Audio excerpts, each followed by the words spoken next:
It's nice to see you all virtually and get together again after our month of summer hiatus.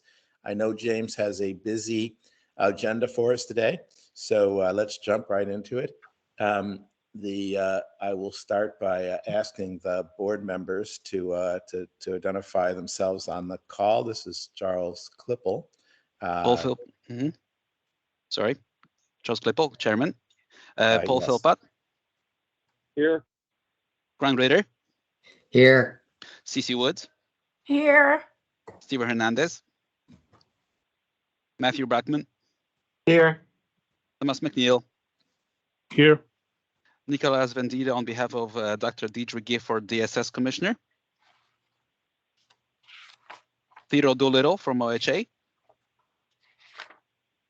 Claudio Gualtieri from OPM.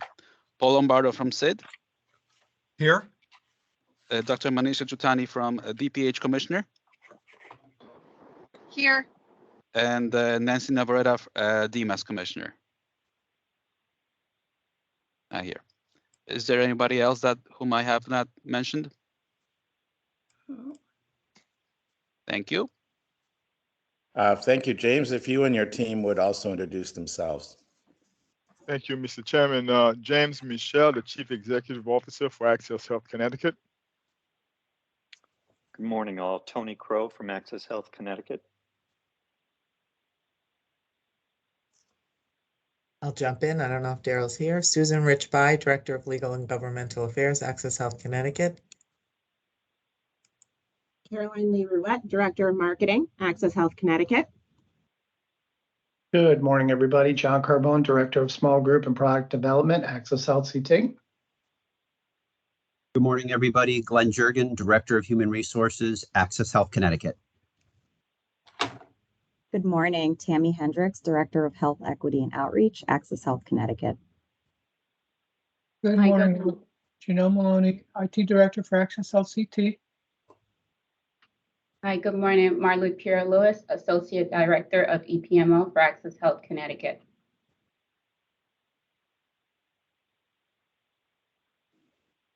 Mr. Chairman, this concludes our introduction.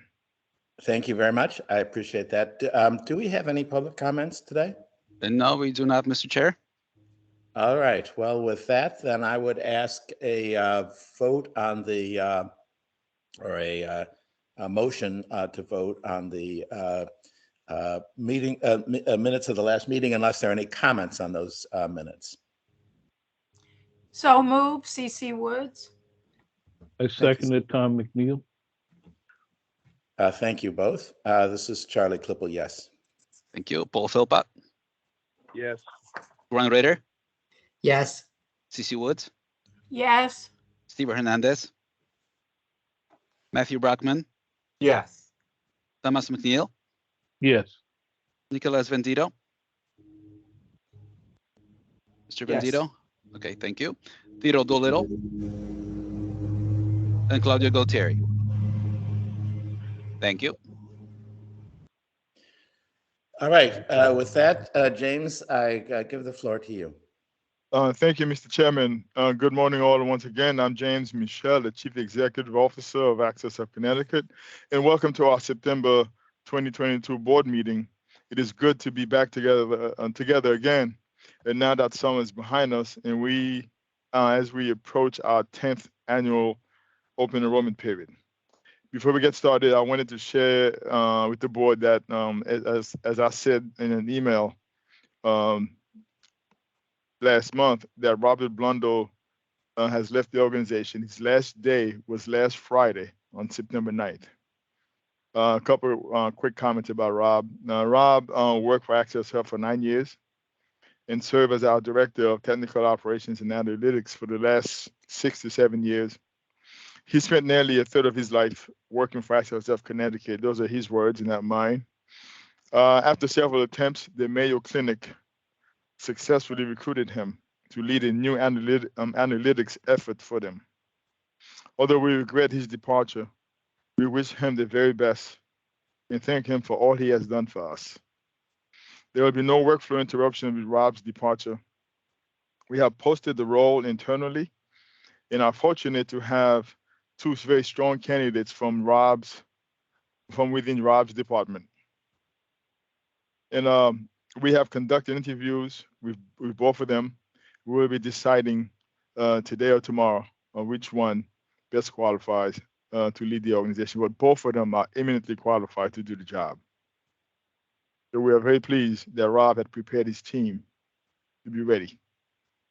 I also wanted to share that we have participated in some recent media events. We joined Governor Lamont, Senator Blumenthal, and Congressman Lawson at press conferences regarding the passage of the Inflation Reduction Act and its benefits to Connecticut residents. I've joined them in a number of press conferences over the last 6 to 8 weeks. We also joined Congressman Lawson at an Inflation Reduction Act public forum he hosted in Bloomfield earlier this month. We are grateful to these leaders for their advocacy for this important legislation. Regarding our meeting today, we will begin with a report from 3 committees. They're quick reports. I will share an update from our strategy committee. And Glenn Jurgen, Director of Human Resources, will share news from the Human Resource Committee. The new Health Equity Outreach and Consumer Experience Advisory Committee will begin meeting next week. Tammy Hendricks, Director of Health Equity and Outreach, will share the committee's next steps, which includes drafting a mission. Following that, Paul Lombardo from the Insurance Department will walk us through the Connecticut Insurance Department's 2023 rate review. And Caroline Lee Ruette, Director of Marketing, will review Access Health Connecticut's revised mission and vision. Then we will take a vote after that presentation.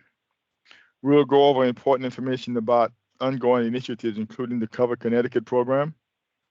Caroline will share progress report on our marketing efforts to support the phase 2 of the program, which started on July 1st of this year. Susan will bring us to date on the unwinding of the public health emergency. We are working very closely with the Department of Social Services and the Centers for Medicare and Medicaid Services to monitor the potential end of that public act of public health emergency. We are making plans to prevent any disruptions to Connecticut residents who are currently receiving Medicaid coverage under the public health emergency. Roughly right now, we have almost 400,000 Connecticut residents in that bucket. Tammy Hendricks will then present status report on the Broker Academy.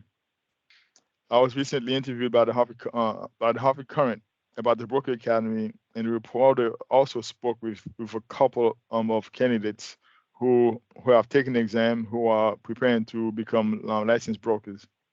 In addition to that, the National Academy of State Health Policy interviewed Tammy and myself regarding the Broker Academy and published an article on their website. Other states have shown interest in developing similar programs, and the National Academy of State Health Policy is sharing our story on their blogs with them as well. We are preparing for our 10th open enrollment, which begins on November 1st and runs through January 15th. We'll review our technology, marketing, and community outreach efforts.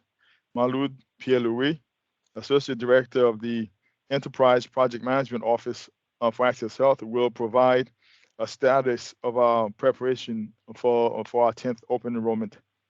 John Carbone, Director of Shopping Product Development, will talk about Access Health Connecticut's new dental platform, which will make it easier for customers to enroll in dental coverage plans at the same time they are enrolling in health insurance plans. SHOP will begin offering group dental insurance to Connecticut small businesses in November. We will conclude our meeting. Hopefully we have time. We'll conclude our meeting with a legal and policy update from Susan on the Affordable Care Act, what's going on around the country that may have an impact on Connecticut. There are a couple of cases, if decided the wrong way, could have a dramatic impact on Connecticut residents. Susan will give you an update on that.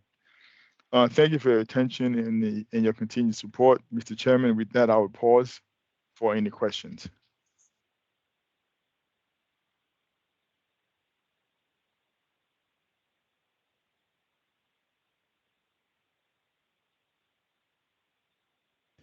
Hearing none, let's jump right into that agenda. Okay. So with respect to the strategy committee met last Thursday, and we updated the strategy committee on a number of items. First and foremost, we give them an update on where we are with open enrollment, give an update on our mission and vision, which the board commented on back in the spring, and had input, and we went back and revised the mission and vision, and then we took it back to the strategy committee, and they voted unanimously to move it to the board, which now includes the board's input. And we also give the strategy committee an update on the number of initiatives we have going on. First and foremost, the Broker Academy and also our subsidiary. We give them a status and where we are with the evolution of the subsidiary. So that's a work in progress. And it will go back to the strategy committee once we've completed the planning, then ultimately to the board in the future. We also give the strategy committee an update on the new platform, a new IT platform which we have developed for the shop, but for small health insurance, for our small health insurance program. John will give a more detailed update on that to the board as well. So that was the essence of the update for the subsidiary committee, and you will hear more detail from my colleagues as we get into the agenda.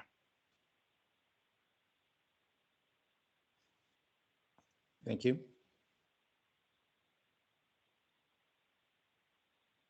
Glenn, I think you're up, Glenn. Glenn? Good morning, everyone. I'm Glenn Jurgen, Director of Human Resources for Access Health Connecticut. I wanted to take the opportunity today to share with the board a recent update I gave the HR committee. We had an informal discussion last week. We didn't have a full quorum, so it wasn't an official meeting. But for the members who were available, this is the information I presented to them, and I'd like to take this opportunity to share it with the board this morning.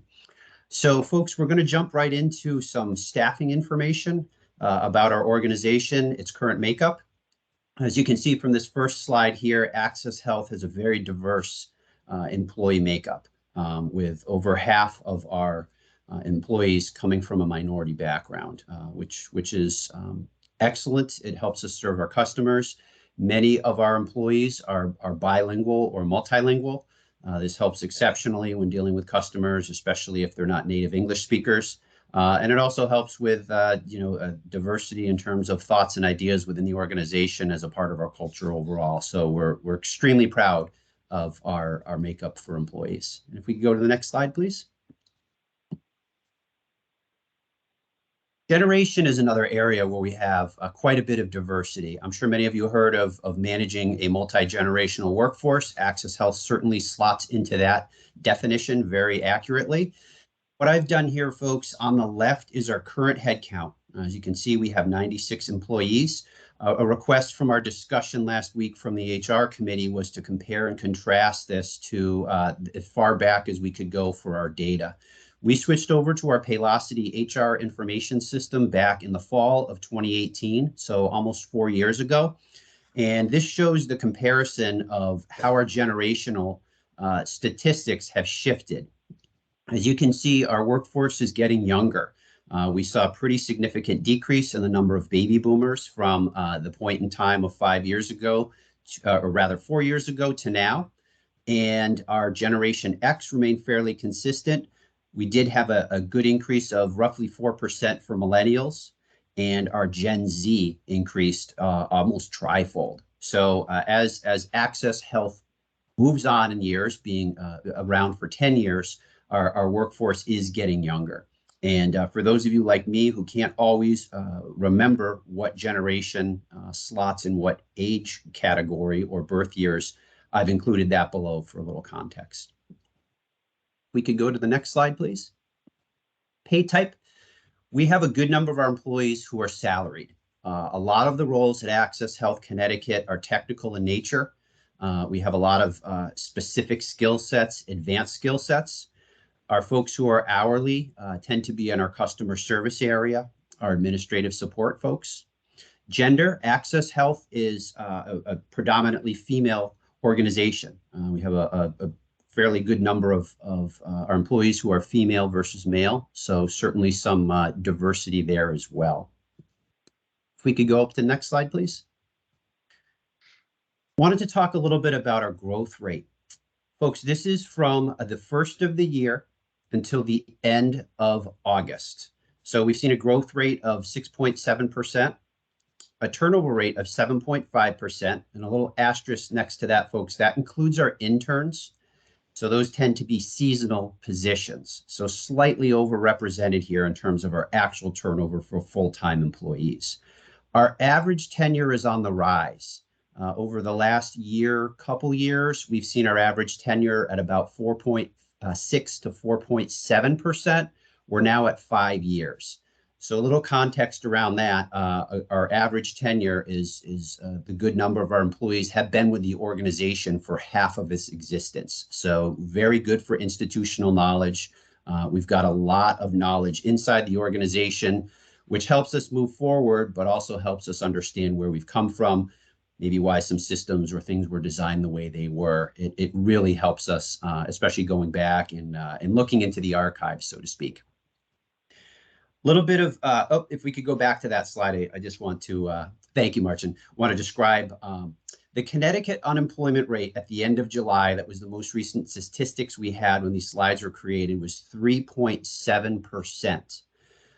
The unemployment rate for Hartford County itself was actually 7%, 7.4%. If we look at the insurance industry, to give a little detail on that, that is mostly private sector, publicly traded insurance companies. Their turnover rate month to month for this roughly same time period was in the high 1s to low 2%. With that all being said, folks, we've been very successful in recruiting. We have competitive pay. I'll get into that process a few slides from now. Excellent benefits. As a quasi-public agency, we're able to offer our employees the state benefits, which are extremely top-notch and rich. We've been nominated or awarded 3 years in a row as a best place to work. We've actually had candidates reference that in using that in a search on us, about us, or becoming a workplace of choice. Some have selected to apply for jobs for us because of that accolade. We have a wonderful culture, very familial. We get together, we gather regularly, and we're a mission-driven organization. It's not just a job. I know this phrase is a little old. It's not just pushing paper. Folks feel they're making a difference in people's lives, their neighbors, their friends, their fellow residents of Connecticut. So that really helps us recruit and attract the talent. And I'm proud to say, for an organization this size, it's been a solid process for us. So congratulations to everybody involved. And if we could go to the next slide now, please. Thank you. So as James mentioned, you know, we've had some turnover at our senior and mostly senior level of the organization. Rob was recruited by a very prestigious organization. So we're sorry to see him leave, but respect his decision to, advance his career and do what's best for his family. Also, I want to announce that Marlude Pierre-Louis has graciously volunteered honorably to serve our country. She is going to be joining the Army Reserves. Her last day with the organization is going to be sometime in mid-October. She's going to go away and do her basic training and some advanced training. She'll be away from the organization for 7 months, and she'll be returning to the organization after she fulfills her training qualifications. That will leave us a bit of a gap for the time being in both Rob's position and Marlude's position. As James mentioned, we started the recruiting process this week, or started the interview process this week, for the Director of Technical Operations and Analytics. That process is moving along smoothly. We've also begun the process of recruiting for Marlude's position. That position was posted this week. We hope to be conducting those interviews starting next week, possibly concluding next week or the following week. As part of this process, James has formed an ad hoc committee. It's been made up of James Michel, our CEO, Daryl Jones, our Director of Finance, Tony Crow, our Chief Operating Officer, and Glenn Jurgen, myself. We're taking a holistic approach, a look at this, folks. What we've wanted to do is realize we have a very solid bench strength of internal talent. But as you know, when you move someone up in the organization, it leaves a gap behind. We're using this as a time to make some slight adjustments and tweaks, with also input from the new director and associate director on how to arrange their respective areas of the business once they are in those positions. So there's a short and a long-term outlook on this, everyone. The short term is getting these roles filled. The long-term outlook is how these minor adjustments will be implemented and will impact those respective departments in the organization as a whole. Martin, if we could go to the next slide here. I want to give the board an update here. We've done a salary study with an outside firm. This is the second time in the past 4 years this has taken place. The last one took place in the latter part of 2017. So it's always a good idea to do this to get an idea of where the market is. As many of you know, the last few years have been rather turbulent. It's really changed the employment market. Jobs, employers, and employees have all seen a shift in the way the market has gone. Salaries have increased, the labor market's tightened up, and also the tech market has been specifically tight, which was tight before the pandemic. We did an RFP. We selected Cardis Larson to do this work for us. Cardis had done the work prior to this most recent iteration of this process. And it was good to work with them again because they know our organization, they know our positions, so they had a bit more information than someone who would be starting from scratch. I'm proud to report that when we received the information back from Cardis Larson, all of our salaries throughout the organization were within 99.8% of current market averages. So Access Health has done a very good job at keeping those salaries as close to market as possible. And to give the board some insight into how that's done, if we make a significant change to a position, increased responsibilities, requirements, technical capabilities, or if we create a new position, we send this off to Cardis Larson to have it benchmark. And they benchmark it with industry peers, also in the local Hartford County area. And that gives us an idea of what the market rate is for the position. So doing that due diligence on the front side has allowed us over the last 4 years to keep a very, very competitive and accurate salary base for all of our employees. And as I mentioned before, this helps significantly with recruiting because we can validate that we're competitive with the market. With a small number of employees who are impacted, we've made the adjustments already. And what we also did, folks, as part of this process is we updated our job grades. Every job is in a grade. Each grade has a minimum, a midpoint, and a maximum. And based on the shift in the market from 2017 until current, or until this report was completed in March, those, as you can imagine, have gone up somewhat. So we've made a change to those grades as well. So the overall summary of this is that Access Health has been in very good shape over the last few years. We remain competitive. We've had minimal adjustments to make, and in adjusting our job grades, we're currently set in terms of being competitive now and going forward. So this concludes the update I provided to the HR committee. If anyone has any questions or comments, I'm happy to speak to them right now.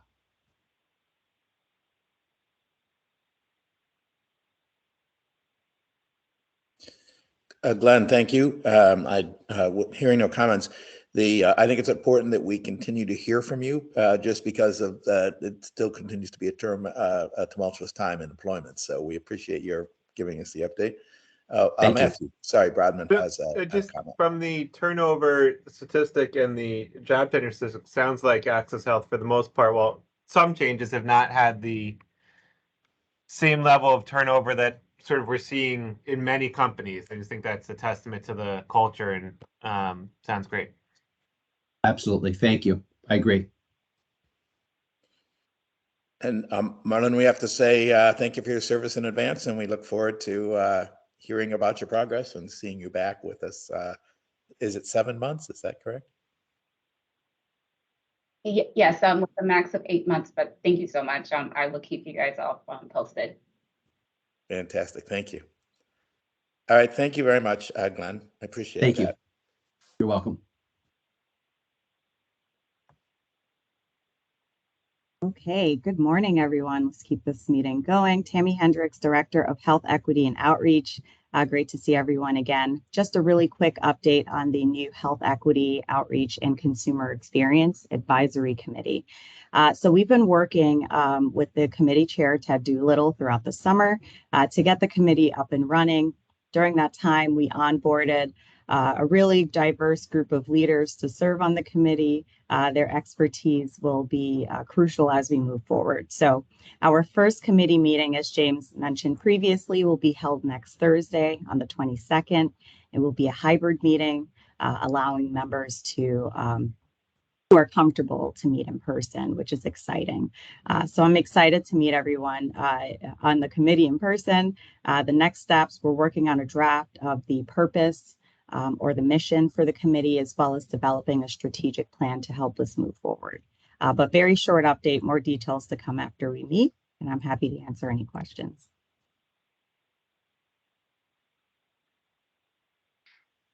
Mr. Chairman, very quickly, I do want to extend thanks and appreciation to Ted Doolittle for making himself available throughout the summer to work, to meet with us on a regular basis, to get this committee, we believe, a critical committee in steps in terms of moving us forward, achieving our core mission of lowering the uninsured and helping to address health disparities. Terrific. Thank you. And thank you, Ted, for taking that on. Yeah, Charlie, if I might, this is Ted Doolittle, the Office of the Healthcare Advocate, and I just want to thank the staff for their work over the summer and just report to the board that I have completed one-on-one interviews with all of the members. I'm going to be writing those interviews up and providing to the staff in advance of the committee's first meeting on the 22nd, so that we can have an idea of where the different priorities of the individual committee members lie. So thank you very much for your commitment to reinvigorating this consumer-based committee, and looking forward to our first meeting next week. Thanks, everyone. Thank you, Ted. Thanks so much. I appreciate it. Thanks, Ted. Paul Lombardo, the floor is yours. Thank you. Hey, thank you. Good morning, everybody. Paul Lombardo. I'm the Assistant Deputy Commissioner and the Director of the Life and Health Division at the Insurance Department in Connecticut. Want to spend a few minutes going over our 2023 insurance rate review process that just took place and was completed just before Labor Day. Next slide, Martin. Thank you. We had 9 companies in the state of Connecticut make 13 rate filings for individual and small group, and this will apply to approximately 206,000 covered lives in Connecticut.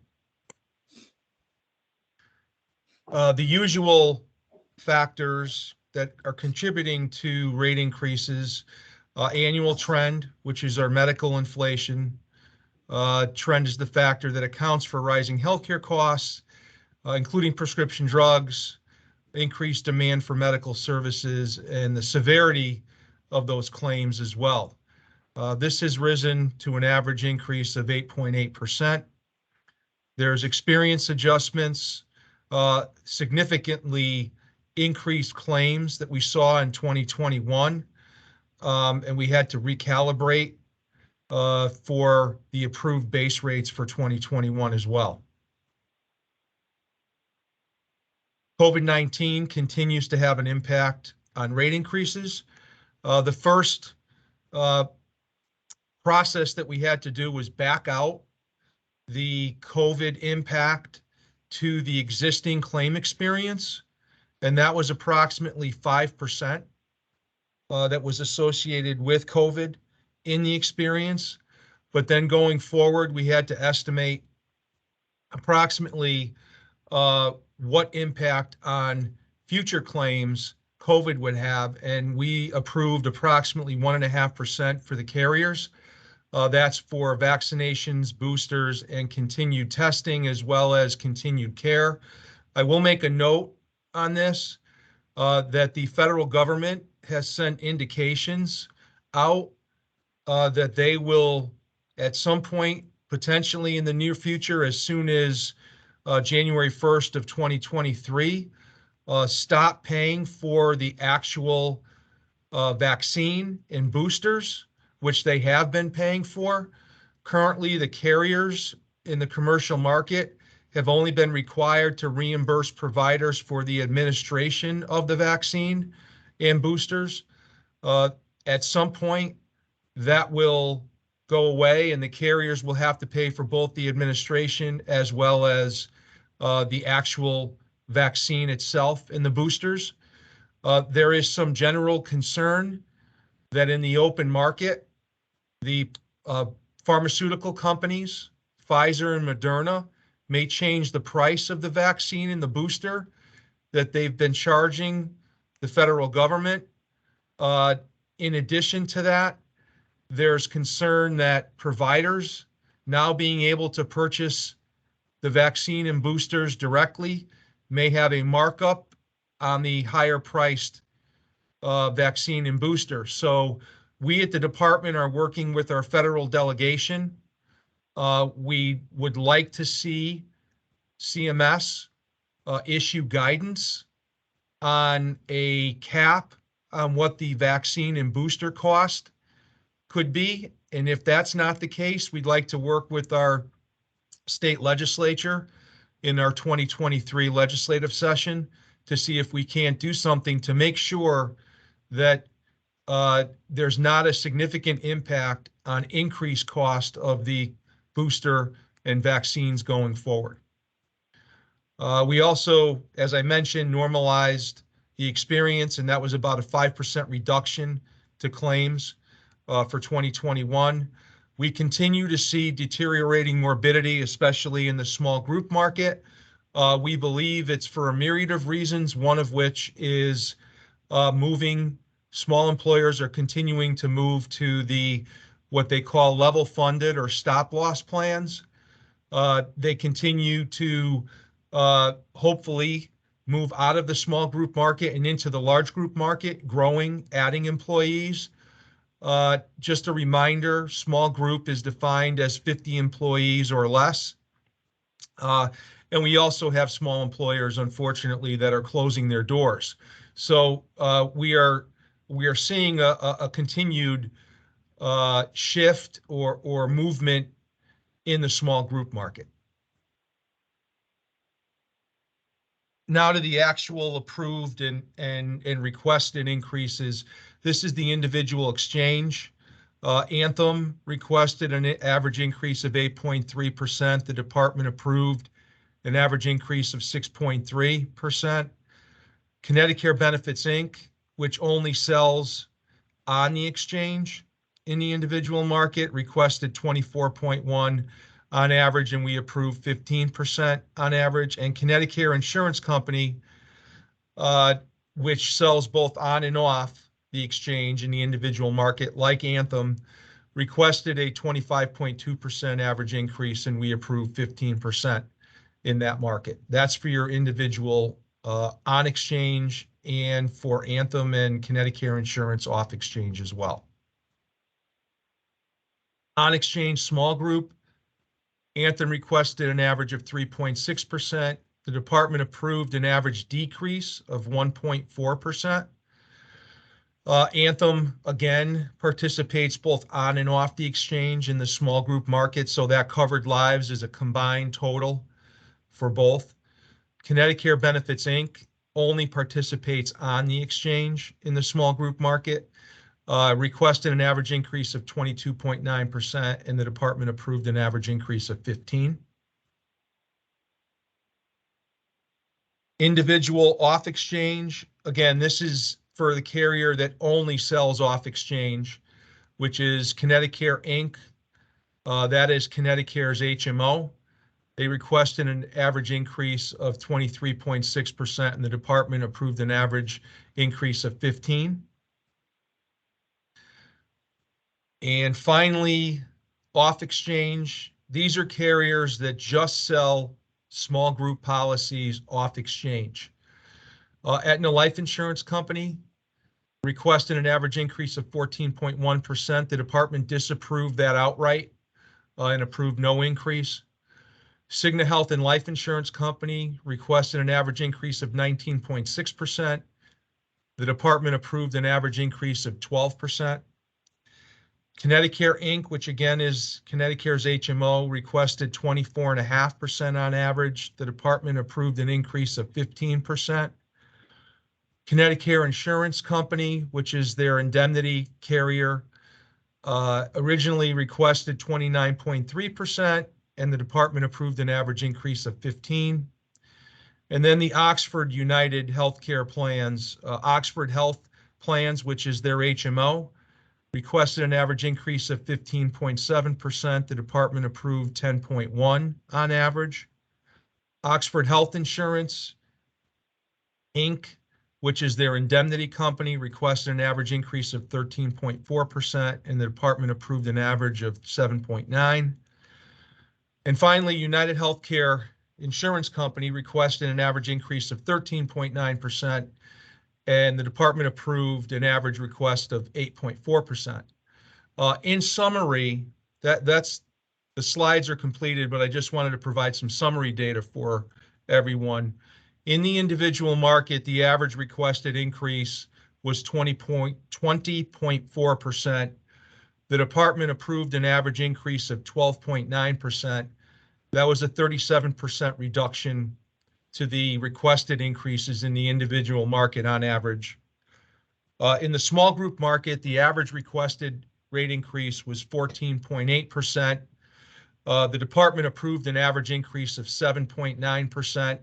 That was a reduction of 47% to the requested average increases in the small group market. That all totals approximately $138.4 million of reduction from what was requested to what was approved for the 2023 benefit year for both the individual and small group market in Connecticut. And one side note, we did limit the explicit profit load the carriers can use in their pricing for 2023 to 0.5% or 50 basis points. And I can take questions.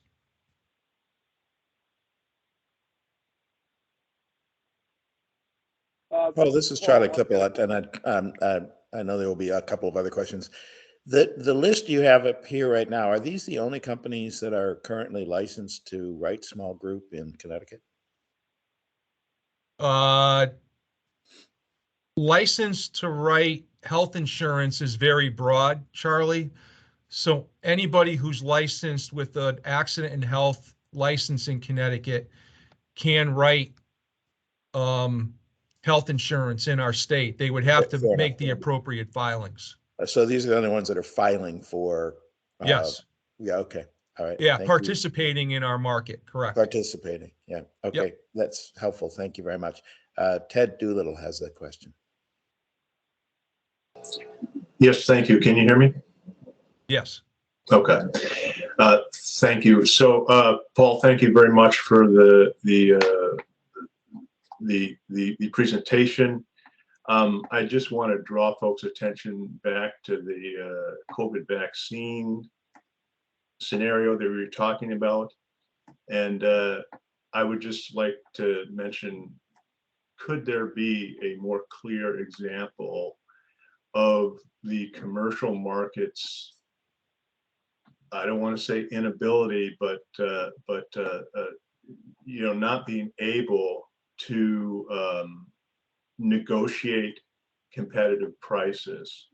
We have here a situation where the federal government has negotiated a price for a vital product, which, by the way, the federal government and the German government funded, and the companies have made historic profits at that price.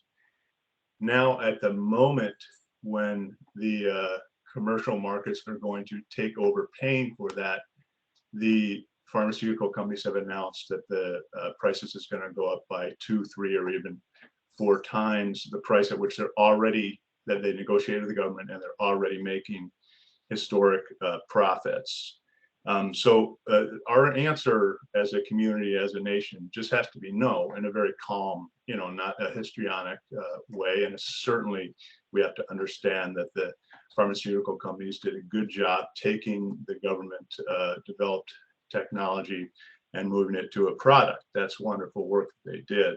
But the federal government answer has to be no. And also the state government answer has to be no. So if next year's rates include provision for paying this 2 to 3 to 4 times the already profitable price, then it is incumbent on CID to simply segment out that portion of the rate increase and refuse to pay that. And then the companies will have, the insurers will have the leverage to go back to the pharmaceuticals and say, guys, thank you for suggesting a new price, but we can't pay that. So we really have, this is a very clear example of what I've been saying for years, that the commercial insurers actually need a negotiating leverage and need a partner, and that's going to have to come from either the federal or the state government.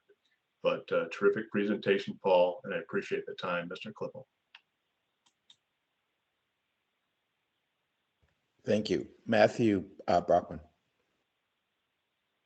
I just wanted to, I think it's a point that we touched on previously at a previous meeting, but I do think it's important for us, and I'm not quite sure exactly what the forum should be for this conversation, and parts of it have already started, I'm sure, around the change in the small group market, both as a sort of effects, I think, from a state perspective, the rates, the changing of the market and who we're insuring through a fully insured marketplace, and that impact on the rates, but also in terms of the consumers and what kind of product they are getting. So I think it's something that we as Access Health and with the insurance department, with Ted's office, and the legislature involved, I think is something that we should figure out, thinking through obviously what's driving it, but how can we make sure that folks are getting the healthcare that they need at a reasonable cost. Yeah, Matthew, thanks for that. Just real quick, I just want to make a comment. I think I've mentioned this to the board in past years. I'll reiterate it, and I apologize if folks have heard this before. We did a quick survey of the market, and a small employer, when they move from the fully insured market to the level funded or stop loss market, on average, reduce their premiums by approximately 15%. So it's real savings on the part of small employers. Now, having said that, stop loss and level funded plans are not guarantee issued, unlike the fully insured market. So, essentially, there's the ability to siphon off the good risk from the fully insured market. And if an employer has bad experience in a level funded or stop loss plan and their rates go up significantly, they can hop right back into the into the fully insured small group market, creating a real selection issue for the fully insured market. Now, having said that, it's difficult to rip away 15% savings for a small employer, and that's on average. There have been estimates of small employers saving 50, 60, 70%. In fact, New York did a study, or were forced to do a study, and I won't go into all the details, but when New York has not allowed stop loss plans in their small group market from before, like in the early 90s, before small employers even thought about purchasing stop loss plans, they expanded their small employer market from 50 to 100. 51 to 100 were actively in the stop loss market.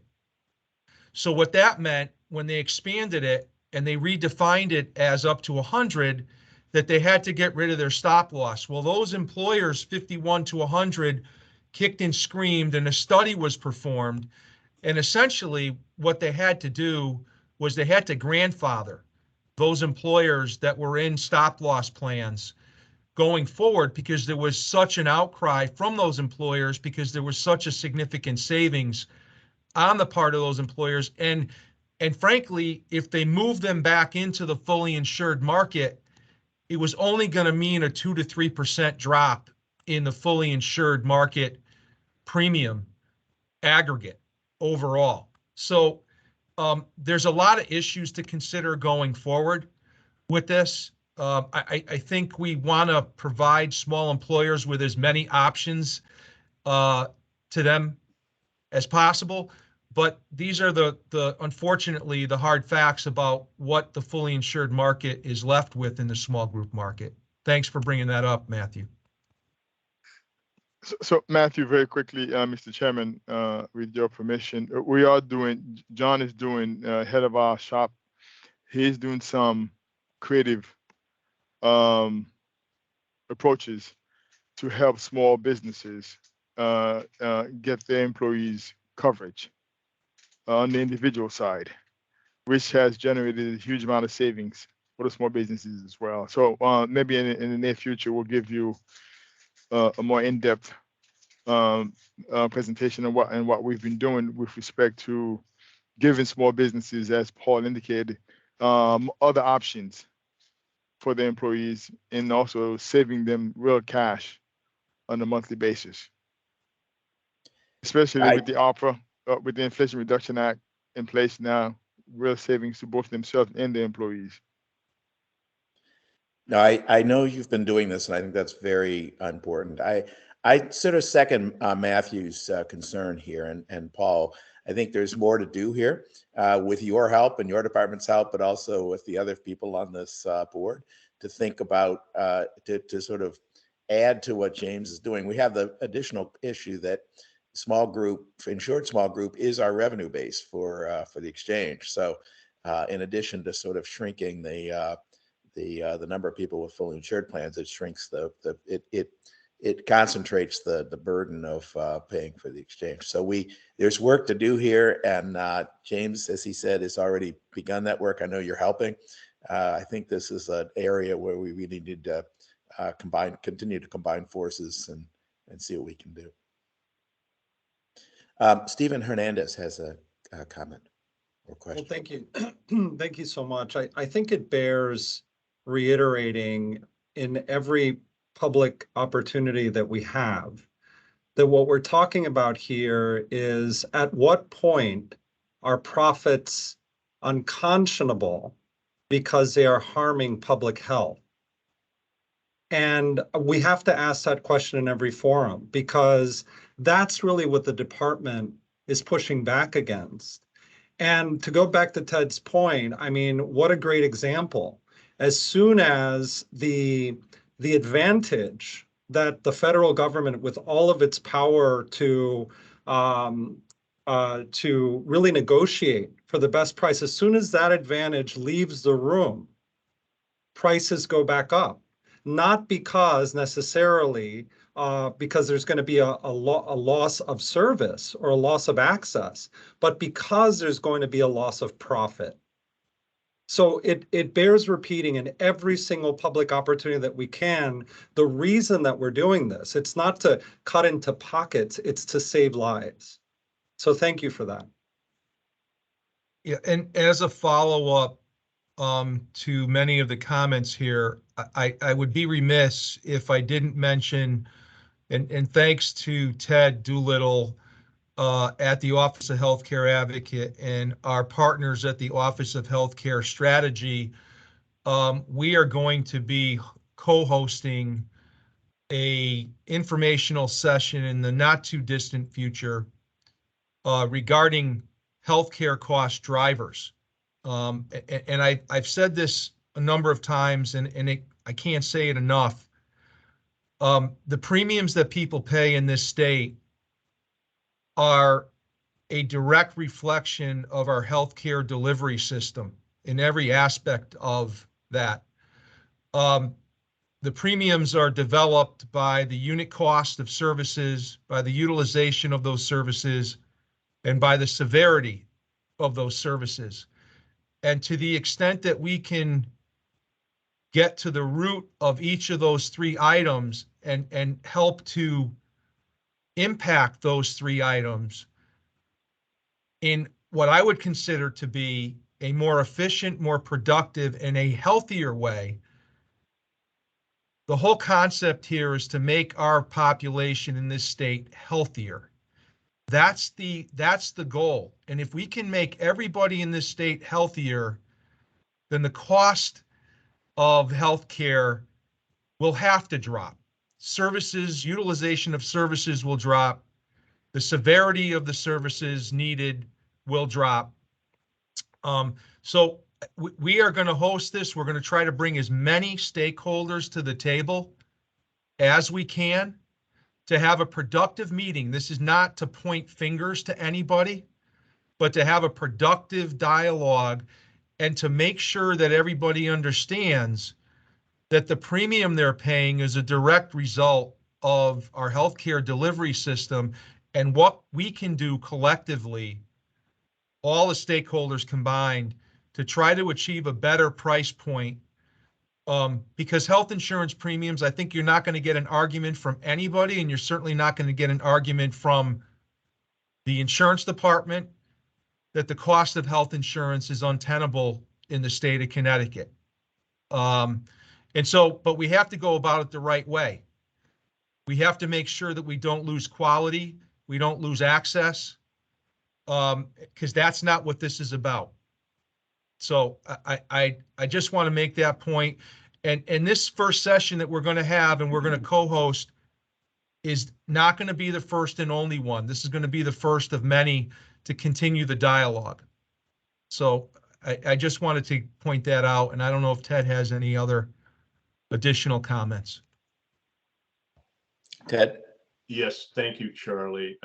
The only comment I will make to Paul's presentation is we had penciled in a date of October 3rd. We've now flipped that pencil over and erased it. It's going to be pushed back to a date to be determined in November. So anybody who had heard the October 3rd tentative date, please understand that you'll be free on that date to undertake other business, and we will announce the new date as soon as possible.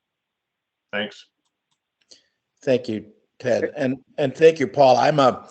I'm a huge believer that the insurance department is a great forum for this, and it has been a leadership place for the department for many years, and I think it's a great moment to do it again, and I think your approach seems great. So applaud that, and I'm sure that everybody in this board and at Active Health supports the effort. So appreciate that very much.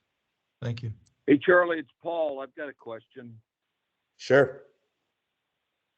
So, Paul, Connecticut asked basically for a 25% rate increase, and we gave them 15, so we gave them 60% of what they asked for. Is that accurate? I'd have to calculate that, Paul. I don't have it off the hand, but yeah, that's from about an average of 25, we reduced it from 25 to 15. Okay. Obviously, Connecticut has a huge chunk of our business. And my question would be, is the premium that we're approving sufficient to sustain their future viability? We have multiple prong responsibility at the insurance department, Paul. Right.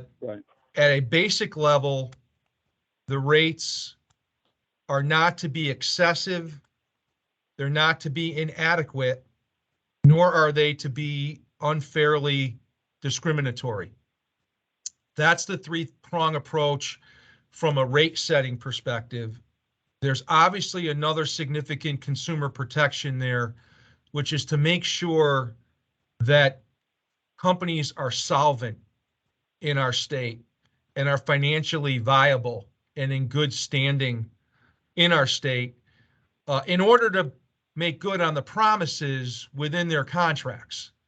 That's to say, we want to make sure that they can pay the claims that their members submit and that they can reimburse providers when a service is provided by a hospital, by a specialist, by anybody that provides a healthcare service in our state that needs to get reimbursed.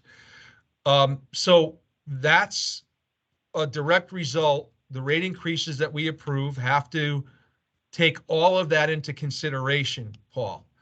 And so that's to some extent, it's making sure that all of those aspects, not excessive, not inadequate, not unfairly discriminatory, and making sure that a company is financially in good standing and solvent to go forward. And that's what makes up the final rate approval process at the department. There's an actuarial review of the rates themselves to be substantiated. And then there's an analysis done and work within the department to make sure that the rates that we are approving are to make sure that the carriers are solvent going forward and in good standing financially. Right. Good. I appreciate that. Yep. I'm also just curious, Anthem asked for basically a trend increase, right? And we've got Connecticut asking for 25%. I mean, why such a huge difference? It was in the claim experience, Paul. If we looked at the pricing, the rate filings, the claim experience was significant. It impacts carriers differently in different ways. So there's a trend adjustment, and there was an actual experience adjustment. And the big part of Connecticut's explanation in their rate filing and their explanation during the August 15th informational session we held was almost half of that requested increase came from an experience adjustment. The premium was at a level that was not supporting the claim experience that came through.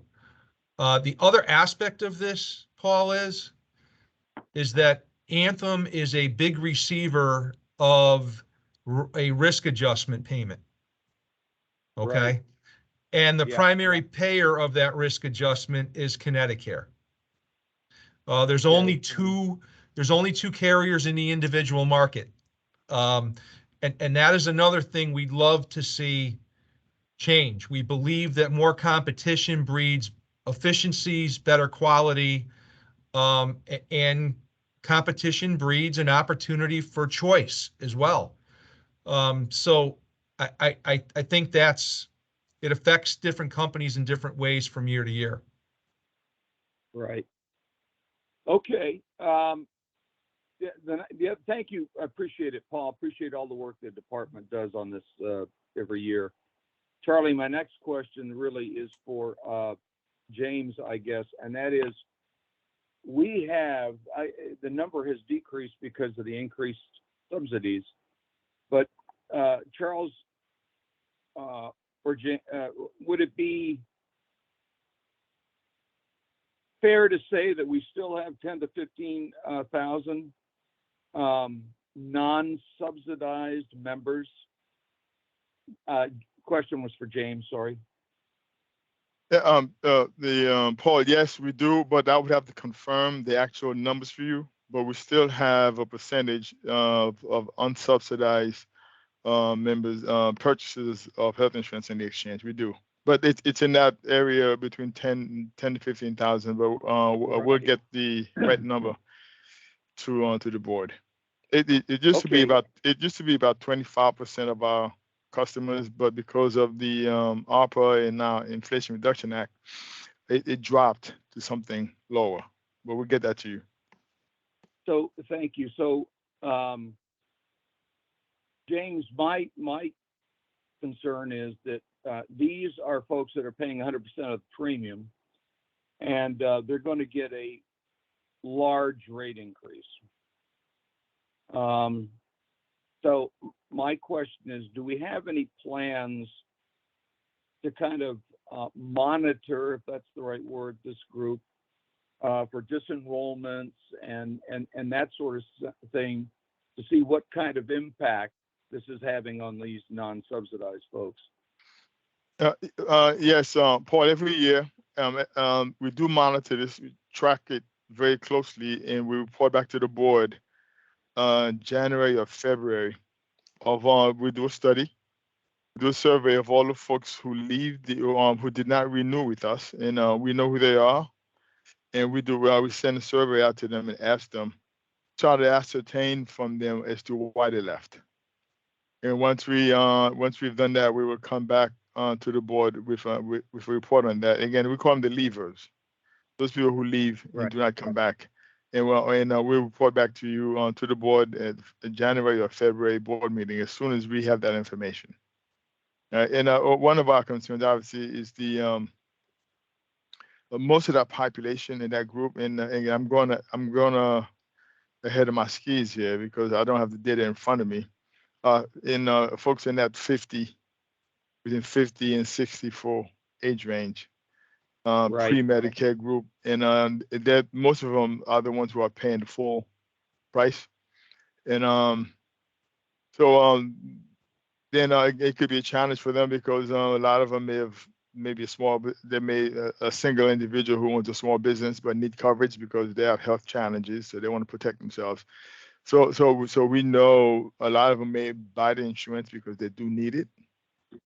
So again, those who leave us, we will do the survey and come back to the board with that information after the open enrollment, after it closes. Yeah, I appreciate that. And that cohort of people that need late 50s, kind of early 60s pre-Medicare is precisely what I believe is the most vulnerable cohort, because these are folks who are hanging on by their fingernails until they can get onto Medicare.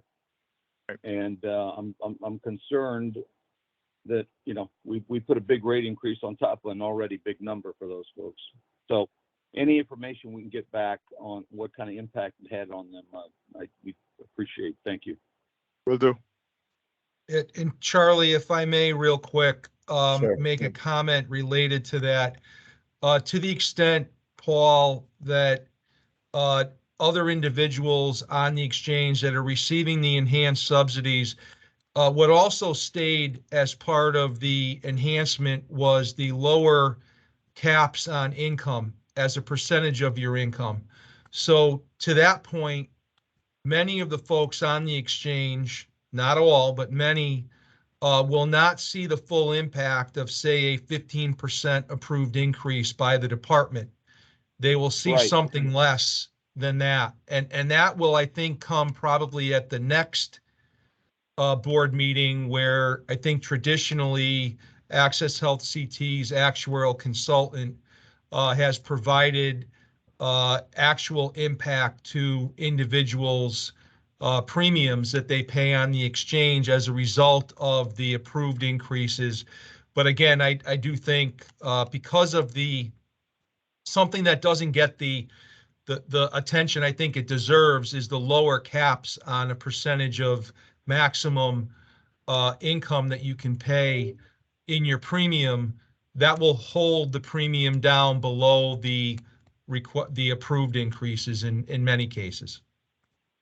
And Paul, you are correct, Paul. At the October board meeting, Wakely Consulting have begun the assessment or impact on consumers, on Access Health consumers, with the new rates for 2023. And the plan is to have them present the result of that impact study at the October board meeting, as they have done over the last 5 to 6 years.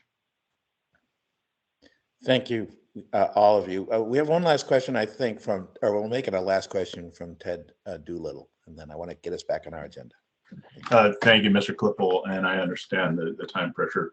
I just want to go back to the Connecticut issue that Paul Philpott was asking about. Absolutely, Connecticut has been a wonderful mainstay in the exchange. We need them there. They're a great community member, ranging from the yoga in our city to the health fair that they just had at Yardgoat Stadium recently. My office partnered with the Attorney General during the rate reviews season this time, and we were able to get an independent actuary. And I will mention, Paul, that Emblem Health is the parent company of Connecticut. And when you look at the contributions to capital that came from the parent company, Emblem, versus the dividends back to Emblem over the past 5 years, to me, there is a lot of credence to Connecticut's argument that they had gotten out of whack, and that they needed some significant adjustment. So that's good, and certainly I trust the insurance department to make sure that they can stay viable. It does simply get us back to the question that we've been talking about a lot during this meeting, which is the underlying cost. Yes, this excuse me, this one company was out of whack, but the why, and the why is because of the underlying drivers, which principally include the prices. So that again is why I think CID is right on the money, that we need to focus on underlying costs and prices as we also protect our insurers and keep them on the marketplace from year to year. Thank you, Mr. Klippel. No, thank you all. It's a very important discussion, and I'm sure we'll revisit it when we talk with Wakely next month. In the meantime, Paul Lombardo, thank you so much. And we also look forward to supporting your initiative to look at underlying prices. Great. With that, Thank let you. me give the floor to Caroline. Is that Correct. Yes. Caroline. fantastic, to talk about this mission statement, which we have seen before, and we appreciate you bringing it back to us. Yes, thank you for that introduction, Charlie. Again, my name is Caroline Lee Ruette, and I'm the Director of Marketing here at Access Health Connecticut. As you know, we've worked for several months with the strategy committee, and we've put this in front of the board at large, right? We're wanting to revise our mission, vision, and guiding principles to better reflect who we are today, right, as the brand has matured over the last 10 years. So what you have in front of you is a revised mission statement that does include the feedback and context that the board at large shared with us. We brought it back to the strategy committee and came to consensus on this revision, and we'd like to share that with you today. I'd also like to ground us in the fact that mission statements should define what the company is right now. So please consider that as we read aloud the suggested revision here. To decrease the number of uninsured residents, improve the quality of healthcare, and reduce health disparities through an innovative, competitive marketplace that empowers consumers to choose the health coverage that give them the best value. Any questions here before we move on to the vision statement? Hearing none, I'm going to keep the pace going. Again, grounding us in what the vision should be, it's what we want to be like in the future. And so our suggested revision here is to provide Connecticut residents with access to the most equitable, simple, and affordable health insurance products to foster healthier communities. And that's where we've made progress so far, folks. We still need some time to work on the guiding principles. We had very healthy discussions about some of the definitions for key terms that we're still working through, but we don't want to hold up the process here with mission and vision. So I'll turn this back over to Martin unless there are any other questions. So Charlie, just one big overall comment about the vision, and I think that vision marries very closely with the conversation that we have with Paul and Ted and everyone with respect to healthier communities, and again looking forward, and what role does Access Health play in making that happen. So again, this is what we want to be in the future. And then when we say provide Connecticut residents, we mean every resident of Connecticut. And I was looking for ways to make sure undocumented Connecticut residents have health insurance and have health care. So every Connecticut residents, we mean everyone, bar none. But and again, creating a healthier communities and going to communities where there are gaps in coverage, where there are gaps in access to healthcare, how do we help address those as well? So I'll leave it at that. Thank you. So if I am understanding, you are asking us to vote on this revision of the vision. Yes, please. Yes, and Charlie, the mission and vision were created back in 2012, I believe. Yes. All right. So this is about 10 years in the making, and we have changed. The environment has changed. Everything has changed. So we thought it was time to revise. And by the way, I want Paul Philpott, who initially recommended we look at the mission and vision and tweak them, adjust them based on current conditions. So this started with Paul. So if you want to blame anybody for this, blame Paul. Blame is not the right word here. This is always a challenging thing to do, and you get a lot of input. So I appreciate all the effort that's gone into these revisions. And I would ask if there is any discussion. And if not, I would ask for a vote. This is Charlie Klippel. Yes. Mr. Chair, we sorry. do have a motion. Oh, I do need to have a motion. Could somebody please? Yeah, move? Charlie. Hey, Charlie, this is Paul. Allow me to make the motion. Very fitting. Thank you, Paul. Second? Oh, a second, Grant Ritter. Grant, thank you very much. Now, Charlie Klippel votes yes. Thank you. Paul Philpott, Yes. Ron Ritter, Yes. Cece Woods, Yes. Steven Hernandez, Yes. Matthew Brackman, Yes. Thomas McNeil, Yes. Nicolas Vendido, Yes. Peter Doolittle, Yes, with a thank you to the work that went into this. and Claudio Gautieri. Thank you. Great work, everyone. Thank you so much. With that, an update, I think, to Carolyn, you may still be on the floor. Yes, thank you. On an effort to keep this moving pretty quickly, the topic here is Covered Connecticut, and I wanted to give a pretty quick update. As many of you know, the Health Equity and Outreach team has been hard at work hosting many enrollment fairs over the summer, specifically for those who might be eligible for the Covered Connecticut program. As always, the marketing team is looking for new ways where we can reach out to folks and get them at these events. And so what we've done is we're starting to geo-target emails promoting the enrollment fairs, and that's something that we'll continue to do during open enrollment.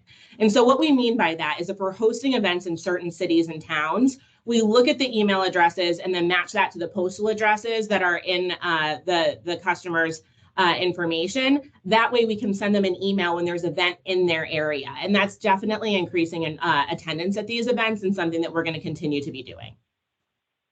Another thing that we're doing right now is we're actually printing about 44,000 letters that are going to be going out to potentially eligible Connecticut residents for this program. So like we did in the first phase, right, we went back into our system, worked with our technical and analytics team. We went all the way back to 2018, folks. So some of this data might be pretty old. Folks may have moved. We know that there was a lot of transiency during the pandemic in general. And so we really looked for new ways where we could scrub our list and make sure that our letters, our direct mail, were getting to the right places. And so that's what took us a little bit of time, but we're excited that about 44,000 of those are going out. They're starting printing today, and they'll start to be in hand next Tuesday. A little note, though, is we are employing a new strategy that's going to help us get letters to people who have moved if they've filed a change of address with the Postal Service. So as the letters start getting printed, which is today, that number, the audience size might go down a little, because if people have moved out of state or they haven't filed a change of address, but we know they've moved, the letters will be suppressed. There's no reason to send mail out to people if we know for a fact that they don't live in those residences anymore that we have on file. I'd also like to mention that we have a lot of collaboration right now with Anthem and some of their provider networks. We're working with the Yukon Health Provider Network right now, who has really leaned into the Covered Connecticut program and is developing their own branded assets about the program. Yes, we'd love it if people shared our assets about the program, but we've talked a lot about trust, right? And how people look to different organizations and really trust information from certain organizations more than others. And so we like that we have this partnership now with the Yukon Health Provider Network, where they're sharing their materials with us for accuracy and then sending information out to the folks that are within their system. And we hope to do more of things like this too. And we really thank, Anthem for bringing this opportunity to us. Much better communication happening with the carriers, we feel, especially from a marketing perspective. And this is some fruits of that labor. Any questions here?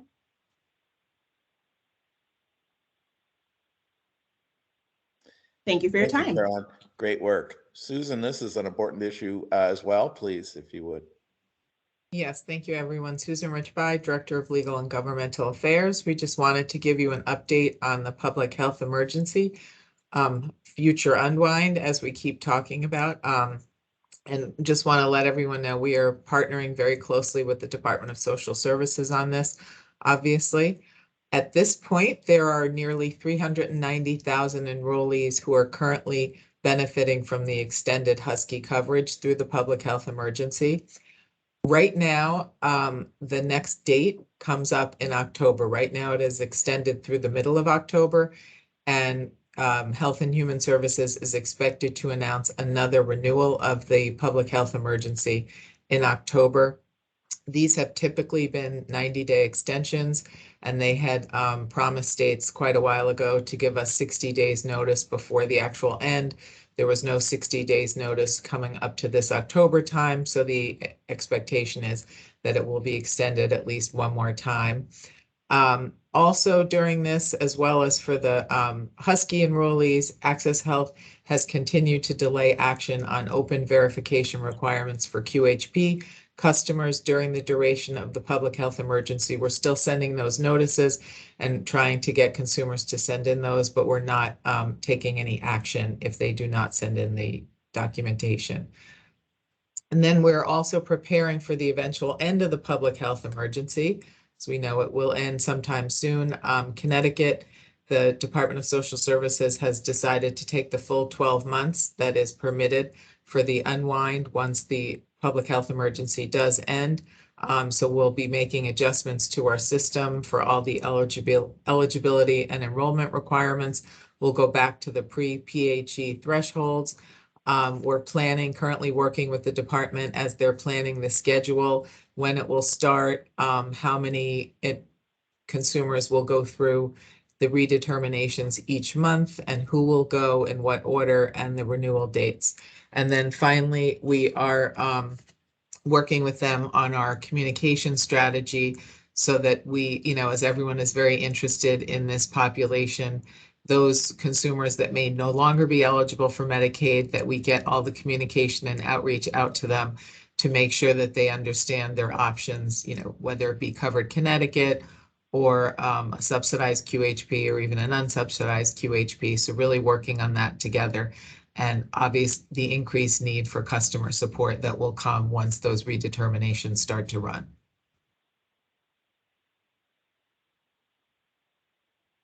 So if there are any questions. Any questions? I mean, this is, Matthew, please. Can you just remind us about how the cost for the consumer engagement goes for that? Is that stuff that we as Access Health sort of do and then we bill it to DSS? How's that? I forget how that works. Are you talking about the outreach, Matthew? In terms of the outreach to that population and then the engagement, I presume, for the process of getting them to sort of have a redetermination. Yeah, I believe the department, as this is under their Husky Health program, they are paying for the cost. So if some things may be coming from us, and then obviously we would bill them. As Caroline's mentioned, I think we've been working closely with them because it has been so long for some of these individuals since they've been redetermined that our contact information from them is probably very old. So really trying to get the message out to get people during this time to come in and at least update their contact information so that we have good information to reach out to them.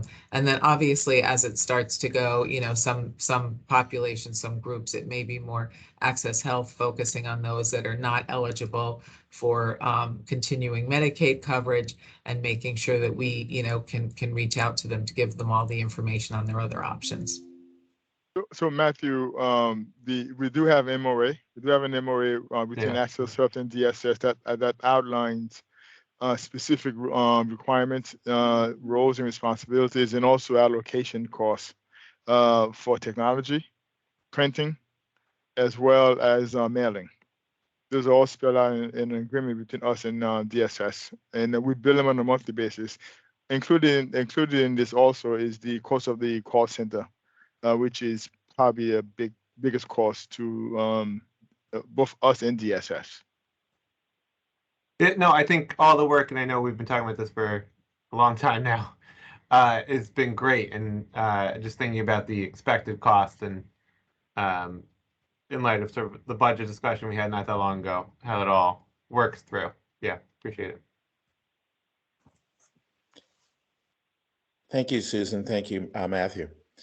Tammy? Yes, I'm up again. Good morning, everyone. Tammy Hendricks, Director of Health Equity and Outreach. So our teams, you know, we continue to work extremely hard on the Broker Academy. I know the launch and the 3 class days was really the peak for many of us, but we are currently in the second most important phase of the program, which is testing and mentorship. So we're happy to report that we have 29 students that have passed the state exam. One more we're waiting to hear back from her about her test results that she took this week. So meaning that we'll have 29, hopefully 30 new students, 30 new brokers located in hard to reach areas. They'll be ready for this upcoming open enrollment. We are working with the remaining students to get them through the program. Many of them need more time. The state exam was a huge hurdle. A lot of the students haven't been in a classroom in decades in some cases. So our team, we're continuing to make phone calls, encourage them to schedule the exam, and really push them through the program.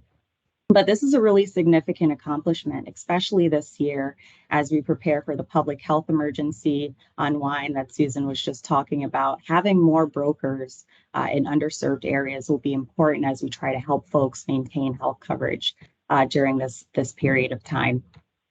So for the students who did pass and are ready for the mentorship portion of the program, we do plan to provide a stipend to them. This was a huge surprise for the students as we couldn't announce it until the grant funding was actually available. So the students are excited and it's well earned. They've worked extremely hard and has been dedicated throughout the program so far. So in total, we've received $127,000 in grant funding from 2 foundations. And our finance department continues to research and apply for grant funding. Then we move on to the mentorship, the mentor agencies. We chose 5 agencies after reviewing RFPs. Contracts have all been signed. The students are all matched up. We have an internal mentorship implementation team that's checking in with the mentors and the students on a biweekly basis. And so at the end of the program, we hope that the students, we want the students and the brokers to complete an evaluation. And it's important for us to learn about, you know, what went right, what went wrong, what we can work on to improve for next year. And so there'll be a lot of time invested in this. So we are going to have a training reimbursement that's grant funded for these mentor agencies for taking on the students and really guiding them through, giving them some hands-on experience to get them ready for open enrollment. So we're really excited on the progression of the program. We'll continue to gather information and report hopefully right before open enrollment, and we'll have our brokers ready for all the communities throughout Connecticut that they'll cover. But that's all the updates I have for now. I'm happy to answer any questions. Any questions? That's terrific progress. It's great, and it's great to see the grant to support the grants to support the success of these people. Terrific. Thank you very much. Thank you. Open enrollment preparations. Thank you for Marlude. Thank you very much. As mentioned, my name is Marla Pierre-Lewis, and I am the Associate Director of the Enterprise Project Management Office at Access Health Connecticut, and I'll be presenting the 2023 open enrollment updates to the Board of Directors. So thank you very much for having me. The 2023 open enrollment period, also known as OE10, will be scheduled from November 1st, 2022 to January 15, 2023. And this aligns with the federally facilitated marketplace open enrollment period. And during this time, our Connecticut residents will be able to enroll into a health and dental coverage for the upcoming plan year. And around this time, Access Health Connecticut gains approximately 15% new enrollments and retains approximately 85% of our consumers, our existing consumers, through our auto renewal and active renewal process. So I just want to highlight here our focus for the open enrollment 10. It will be to provide market clarity on consumer impact to the 2023 pricing. As we all talked about early on, there's nearly a 15% premium increase that may cause confusion for consumers with the premium tax credit. So we want to make sure we message the premium tax credit, ensures that no one will pay more than 8.5% of their income towards the premium for silver plan. So we'll make sure that's being marketed clearly. And then we'll promote continued financial help through the Inflation Reduction Act. And the IRA will allow consumers over the 400% federal poverty level to continue receiving the premium tax credit this open enrollment. So great news on that front. And we'll continue the acquisition effort for the Covered Connecticut program. This will be the first open enrollment that all adults will be able to qualify for it. Last year, it was just the parent and caretaker we did the with. And we'll focus on retention and transitioning existing dental enrollees into the Streamline application. This will be the first enrollment that we have our dental product infused into the medical application. And I'll talk a little bit more about that later on. And then lastly, we'll continue to prepare for the impending end of the public health emergency. And I'll discuss a little bit more on that on later slides too. Okay. So on this slide, this is our open enrollment timeline, and I'll be going over the activities very high level for the next 5 months. So our focus will be on staff and external training, the consumer open enrollment communications, system updates, and of course, PHE unwind preparation. So I want to point out here, on the slide, the envelopes are highlighting the major customer communication events. So where we send out the messaging to really just help them through open enrollment. And then in October, we'll run our projection letters. And then in November, we'll run our final auto renewal notice. And just want to point out here, this is where we gain where we retain over 80% of our customers through our auto renewal process. So that's going to be the period for it. And then lastly, we'll continue to track the PHE extension notification in October, again, which most likely will extend PHE to the end of January 2023. And then come in January, if we don't receive the notification that PHE will end, we'll actively look out for the next extension during the January 2023 period. Thank you, Martin. And this will be focusing on the challenges. So on the left-hand side, these are the yearly OE challenges that we see. And then really just want to highlight here our focus to alleviate these. We'll make sure that we're messaging there are system updates with the latest policy changes. Members are informed of enrollment changes within the application. And as always, with healthcare being complex in itself, we'll conduct focus group just to make sure that when we are messaging to consumers, we're cognizant of those potential, customer confusion. So really going to work hard just to make sure those yearly challenges that we see are going to be addressed. And then for the 2022 to 2023 premium changes, as mentioned before, Wakely will be conducting their impact premium analysis and will be shared with the board of directors in October. And then I'll move on to the 2023 challenges that we typically, Martin, can you just back?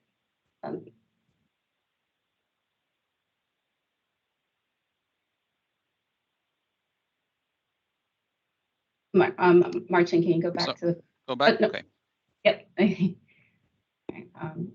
So then I'll switch to focus to the 2023 OE challenges we're anticipating to see.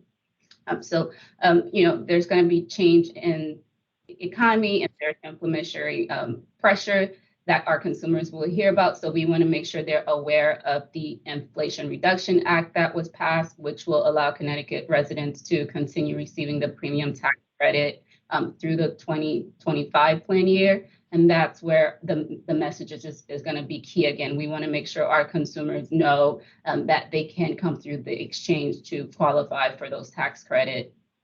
And then, we want to highlight there's a technology transition taking place this year. We usually work with Deloitte, which has been our maintenance vendor for the past 9 years. This open enrollment, we are in a transition to a new maintenance vendor, but I just, want to put at ease that Deloitte will continue to be the primary maintenance vendor for this OE, with the new vendor, Infosys, being the secondary maintenance vendor for us, and then come OE of next year, Infosys will be the primary. So for this option, for this piece here, this is going through our project management office process just to ensure that the internal resources that we may need for this transition, we're coordinating those correctly with open enrollment, so there is little to no impact. And then with PHE, again, just want to highlight here, we'll continue to work closely with the Department of Social Services just to ensure when we start the unwinding period, both agencies will be focused on retention on their population. So that would be the Husky population and the qualified health plan when that unwind period starts.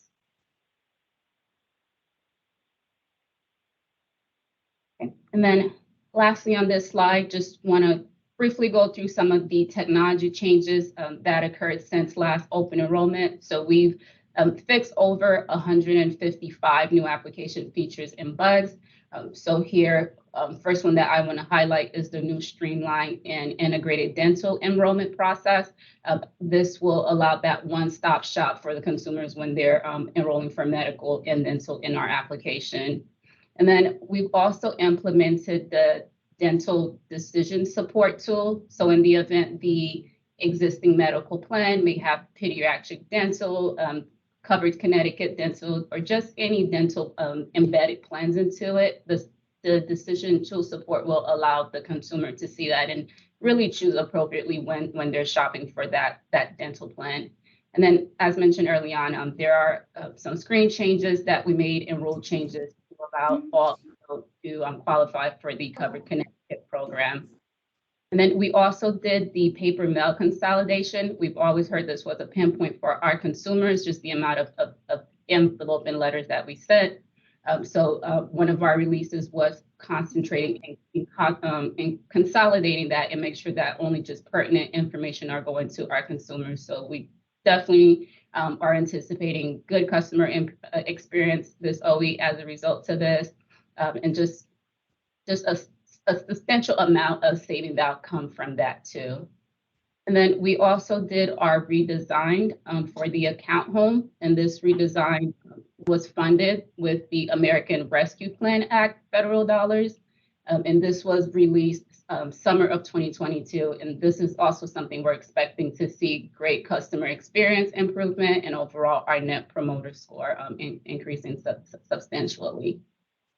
And then lastly, we are prepared to implement updates to the eligibility rule and screens to comply with the proposed rules released earlier this year to ensure that family members are correctly determined for financial assistance. So assuming this proposal is approved, we will be ready to ensure that spouses and dependent children of employees who are offered affordable minimum value coverage will be eligible for the tax credit. So I'll take a pause just to see if there's any question. Again, I do want to thank everyone for their time. I'll open up the floor for questions. Thank you. Matthew. Thanks. No, I had to ask a question.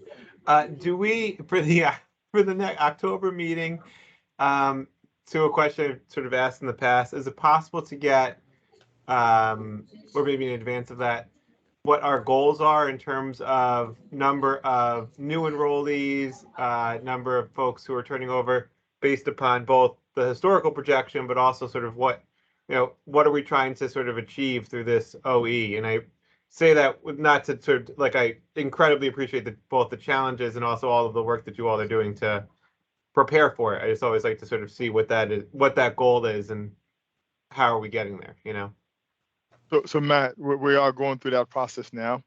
We're looking at where we've been, where we've gone. The market is really kind of weird right now, given the state that we're in. But we'll do our best. We will provide some projections to the board, maybe prior to the to October's meeting.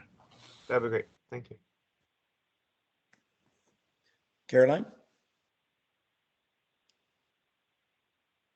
All right, we'll move into a marketing update here about OE10 readiness. Again, my name is Caroline Lee Ruette, and I'm the Director of Marketing here at Access Health. I want to share some high-level learnings from our focus group feedback from our creative campaigns this year. This is always a topic of interest, right, when we actually get to put some ads in front of our actual customers, as well as folks who are uninsured, underinsured, or uninsured due to COVID-19. So we kind of alter our focus group demographics based on what we need to every year, the groups that we need to reach. So I don't want to beleaguer this, but on the left-hand side, you will see some images. We were able to do this virtually now, which is really helpful from a recruiting standpoint. We're able to get in touch with a lot more people a lot quicker. So happy to see that continuing to play out. In terms of what people shared with us, first and foremost, they want us to keep a modest and realistic tone. Most people just cannot tolerate an overly optimistic message about health insurance plans. This is a topic that stresses folks out. It costs a lot of money. It's just not a joyful thing for them. And so they don't want to see that tone in our creative advertising. They also shared that it's important to target no and low cost plan marketing, mostly for the reason that folks feel like, hey, if you're telling me that I'm probably going to pay a lot less, that there's so much financial help available, but it's not available for me, that leaves them with a really bad experience, and they're not likely to ever revisit us again. Now, what people say and what people do are very different, but it does leave a bitter taste in their mouth. And when possible, we do target this information. Third here, we need to be mindful of inflation. We all know we're all experiencing that right now, particularly though with the more affluential or mature audiences. They've really seen an erosion of benefits and increased costs over the years. And so this was a really dominant part of the conversation with that particular demographic. And speaking of generational differences, we need to balance those, including the appetite for messages about specific policies, right? We've done a lot over the last year and a half, 2 years about the American Rescue Plan Act. We're doing more right now about the Inflation Reduction Act, Cover Connecticut, for example. Folks shared that, they're less likely to want to hear about those things, but they want to understand what's in it for them. So are there enhanced subsidies? They want to hear about that and what it means for them. And then a little silver lining here is that the younger audiences are actually much more receptive to that type of messaging. So as we continue to grow and mature, that's something that will work in our favor. And it's mostly due to the fact that we've been around for 10 years now. The ACA has been around for 10 years, right? And so folks in the younger generations, the late 20s, early 30s, we've always been an option for them. And so they're much more savvy about the marketplace and all the things that are impacting it. So some interesting things that we learned this year. Any questions there before we move on? Okay, hearing none, Martin, please advance the slide. And just some next steps for what we're doing from a marketing perspective. Now that we have that customer feedback, we're actually refining our creative concepts, choosing our final campaign, and going into production, which will include references to the new and improved dental experience. We're preparing our renewal projection notices right now, as well as those direct-to-consumer marketing campaign elements like direct mail, email, and text messaging that's going to let folks know next month what their likely rates will be if they chose a similar plan, right? We know that that's a useful tool. We were worried about it, not knowing whether the enhanced subsidies were going to continue. Now that they are, it's a much better thing, or a much better message that we're getting to share with them next month. We also have our heads down developing a lot of collateral, content updates to our website, that online toolkit, social media. And we're also engaging with brokers, certified application counselors, and community partners through email newsletters, really helping them understand what's coming down the pike so that they can be prepared ahead of time before we launch November 1st. And then lastly here, speaking of the launch, we're preparing our press materials as well for earned media to generate news. We are in the process of planning our launch tour, which we typically do, where we have James attend the Navigator locations. And that is something that generates a lot of news coverage because we go to a couple of different places throughout the state. So it's a lot easier for local reporters to drive just a couple miles than all the way across the state, especially for those in the southern portion, if we focus in Hartford. And so we're preparing not only all those press materials, but making sure that we're publicizing the enrollment locations. They're new and different this year, right? Tammy and the Health Equity and Outreach team have really improved that program, and the enrollment fairs, right? Those pop-up one-day locations as well. So lots going on in the marketing department. Really excited for this year's open enrollment. Any questions? Thank you, Caroline. And Tammy? All right, third time's the charm. Tammy Hendricks here again, Director of Health Equity and Outreach. Moving into some outreach updates. Open enrollment's right around the corner, but we've been planning really since the end of July. We're constantly reevaluating the way we engage with consumers and our community partners. How can we make it more meaningful, but also how can we incorporate more in-person events, which is really core to our outreach efforts. And, we've had 2 years of a pandemic to really perfect our event planning and execution skills. So a lot going on this year. Covered Connecticut, the public health emergency unwind. So we know face-to-face conversations are so impactful when it's layered with all of the marketing effort from Caroline and her team.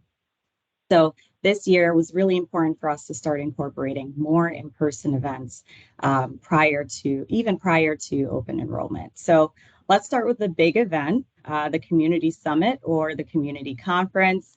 We did the conference virtual last year, which was successful, well attended, actually record-breaking attendance. But last year, COVID was still a thing. There was still a significant concern for many of our community partners. And so virtual worked for us.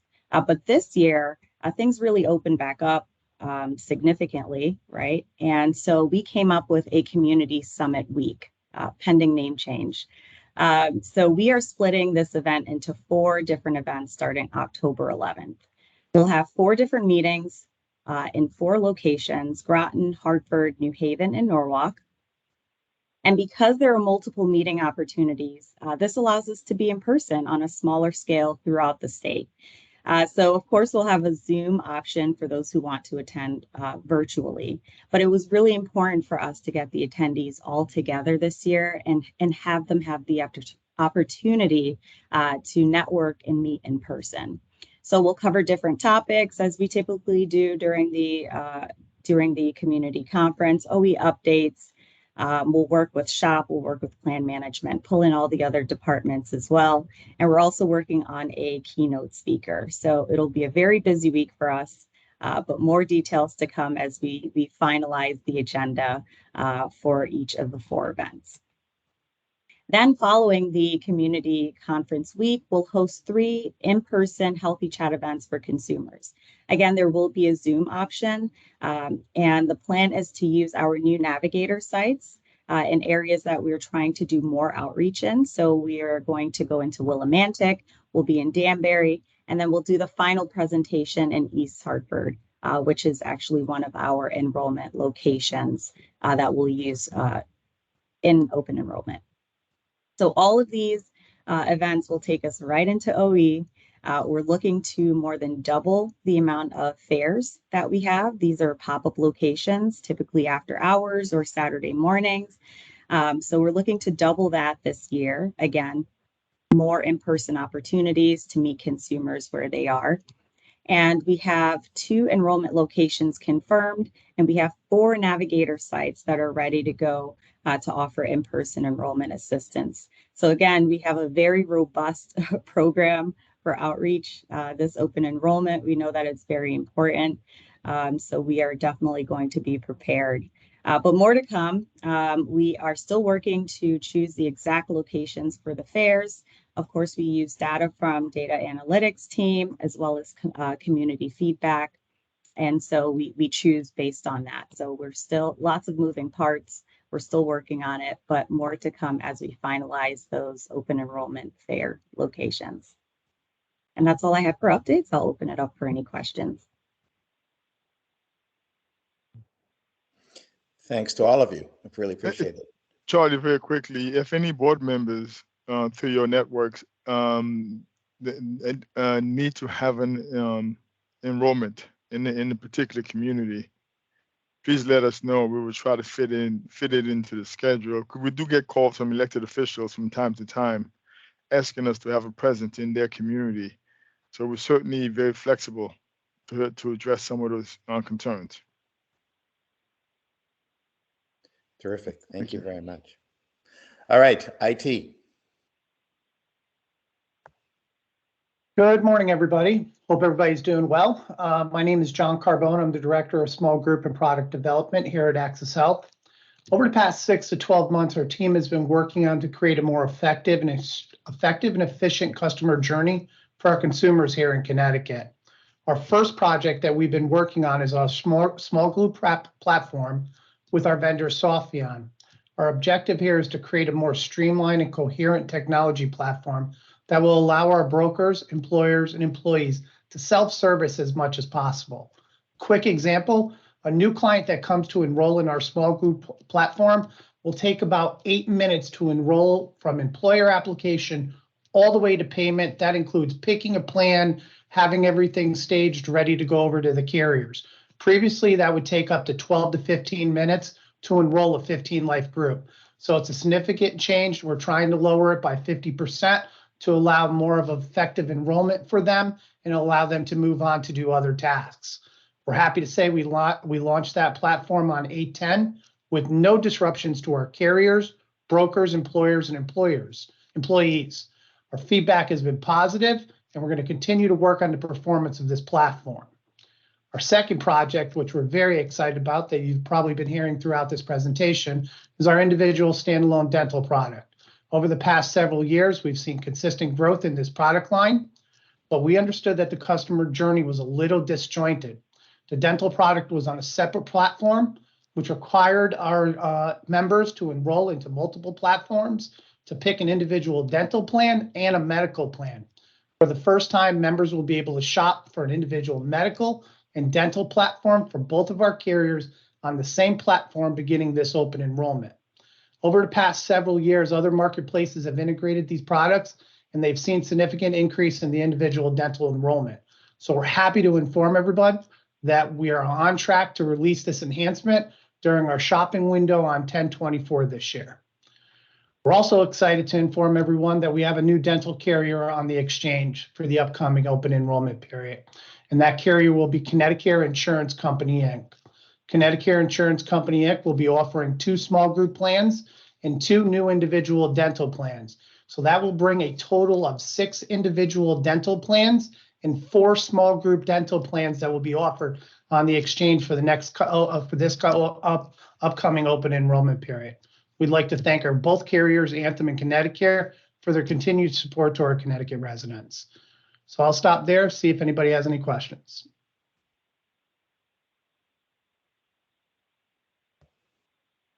Terrific. Thanks very much. It's neat to see this integrated dental product come to fruition. That's very nice. Thank you.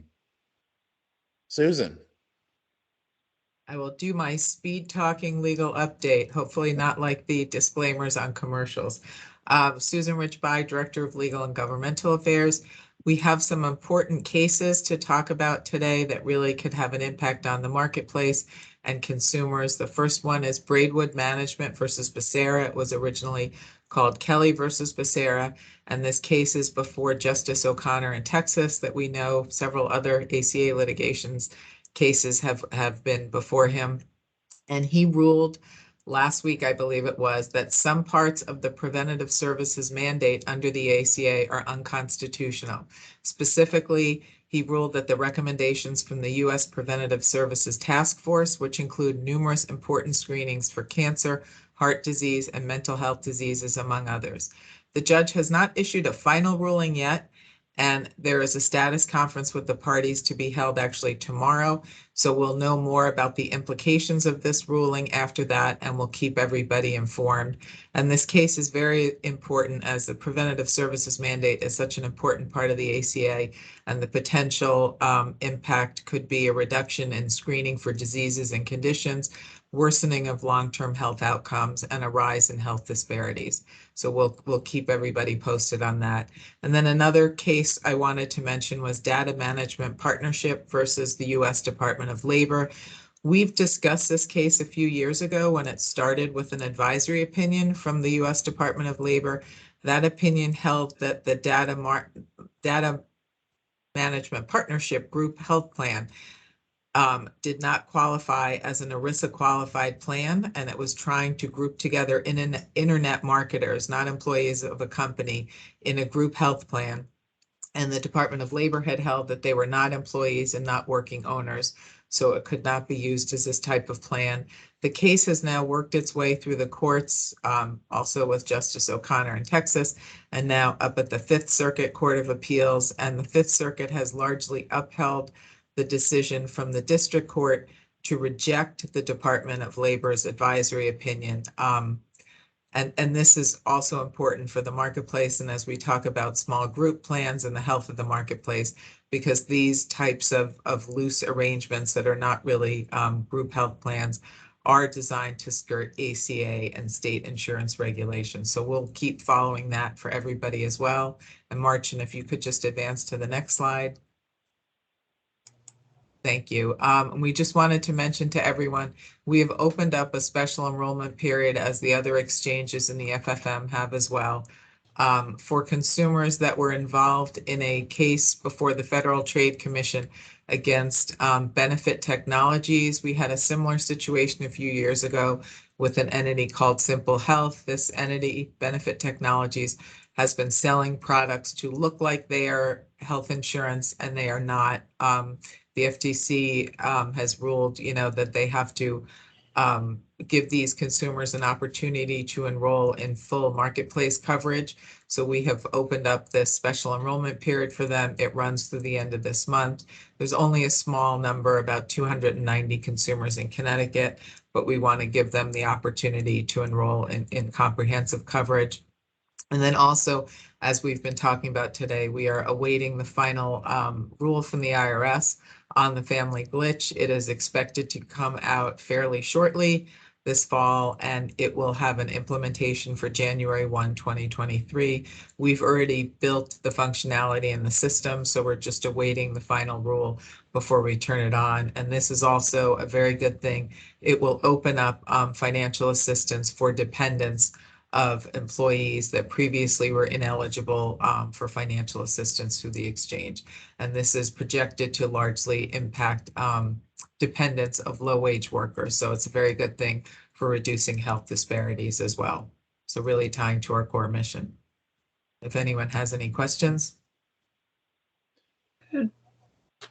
I have a question, actually, Susan. Thank you very much. Very, very timely updates. The Braidwood case, what exactly did the court find unconstitutional? It's a challenge under the appointments clause, and they tried to also use two other provisions. The court only found the violation of the appointments clause there are three entities that give recommendations that become part of the preventative services mandate under the ACA. The task force, as we mentioned, also the ACIP, I'm going to forget the full initials. Commissioner Giuttani can probably remember that relates to vaccines, and then HRSA, HRSA, which also relates to maternal and child health. Because of the leadership of those entities and whether the leadership of the entity is actually appointed by the president and approved by Congress or not, what the tie-in is between those entities and U.S. Health and Human Services and appointment. So it's a challenge under the appointments clause.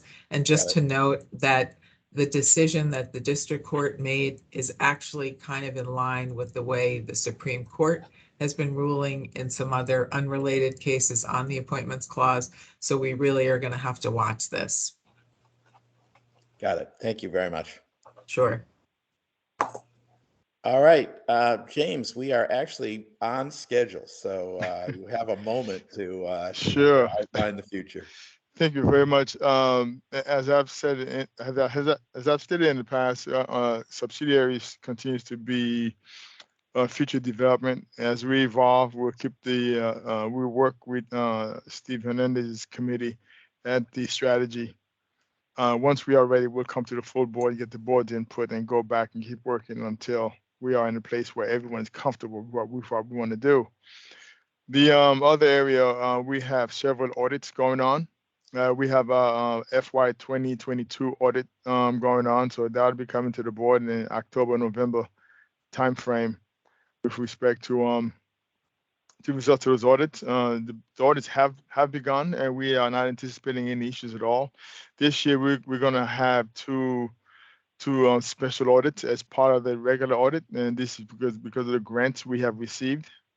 We have exceeded the threshold where the federal government would have to do a single audit for specific purposes from grants that we received from the federal government. And also, as stated earlier, we are going to come to the board next month with our consulting actuaries to give a full account to the board of the impact of the 2023 rates would have on the customers of the exchange. So those are the top three items right now that I want to mention them for future agenda items. There may be others, but those are the top three right now. Thank you so much. Cece Woods. Yes, can you hear me? Yes. Yes, ma'am. Yes, I just want to thank Marlude for her roadmap for open enrollment and wish her all the best as she goes forward with her training. We appreciate all that she's done and is doing. Thank you. Here, here. Here. Terrific. Any other comments or questions? If not, thank you all very much. I continue to appreciate the engagement of this board. Thank you, Paul Lombardo, for being our guest speaker today, and we are very much behind your initiatives. So thank you all. Look forward to seeing you next month. Bye-bye. Mr. Chairman, we need to have a motion. Oh, I'm sorry. We adjourn the have meeting. to have a motion to adjourn. Sorry. I apologize. So move, CC Woods. Second by Ted. Thank you, Ted. Klippel, yes. Paul Philpott, Yes. Brian Breder, CC Woods, Yes. Steven Hernandez, Yes, thank you. Matthew Brackman, Yes. Thomas McNeil, Yes. Nicholas Ventito, Yes. Theodore Doolittle, Yes. and Claudio Galtieri. Thank you all. Thank you. Have a great day. Thank you. Bye-bye now. Thank you all. Bye-bye all.